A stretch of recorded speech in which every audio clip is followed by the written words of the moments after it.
நீங்கள் கூட சொல்லியிருந்தீங்க ஒரு வீடியோவில், ஒவ்வொரு யூடியூப் சேனலுக்கும் 50,000 ரூபா கொடுத்து ஜனநாயகனை பற்றி தப்பாகவும் பராசக்தியை பற்றி பாசிட்டிவாகவும் பேச சொல்லி.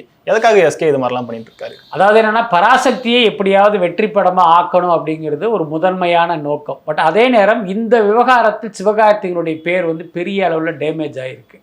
முக்கியமாக இந்த படம் பராசக்தி படம் ஜனநாயகனுக்கு போட்டியாக நகர்த்தப்பட்டதில் பெரும் பங்கு சிவகார்த்திகேயனுக்கு தான் இருக்குது.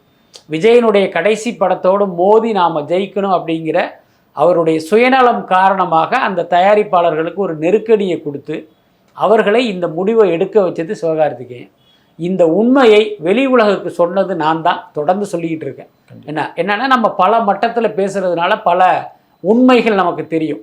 அந்த அடிப்படையில் தான் அந்த விஷயத்த சொன்னேன். இதில் வந்து சிவகார்த்திகனுடைய பேர் வந்து ரொம்ப வந்து டேமேஜ் ஆகிடுச்சு. இப்போ என்னென்னா, ஒரு பக்கம் படத்துக்கு பப்ளிசிட்டி வேணும், இன்னொரு பக்கம் நம்மளுடைய டேமேஜ் ஆன பேரை சரி பண்ணணுங்கிறதுனால கிட்டத்தட்ட ஒரு 50 யூடியூப் சேனல்களை வந்து இவங்க டார்கெட் பண்ணி அவங்களுக்கு வந்து பணம் கொடுத்துருக்காங்க. முதல் கட்டமாக 15,000 கொடுத்துருக்காங்க.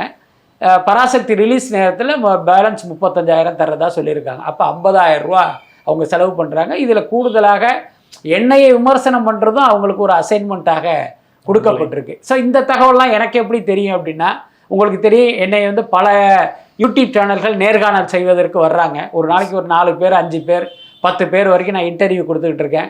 அந்த மாதிரி வருகிற யூடியூப் சேனலை சேர்ந்த நண்பர்கள் சொன்ன தகவல் தான் இது. சார், எங்களுக்கு இவ்வளோ ரூபா கொடுத்தாங்க, இன்ன காரணத்தினால கொடுத்தாங்க, உங்களை திட்ட சொன்னாங்க, நாங்கள் எப்படி சார் உங்களை திட்ட முடியும், நீங்கள் தொடர்ந்து எங்களுக்கு இன்டர்வியூ கொடுக்குறீங்க அண்ணா, அதனால் அதை நாங்கள் பண்ண மாட்டோம் அண்ணா. அதே நேரம் நாங்கள் வந்து சிவகார்த்திகேயனுக்கு ஆதரவாக இப்படியெல்லாம் வீடியோ போடுவோங்கிற மாதிரி அவங்க சொன்ன தகவலின் அடிப்படையில் தான் இதையே நான் சொன்னேன்.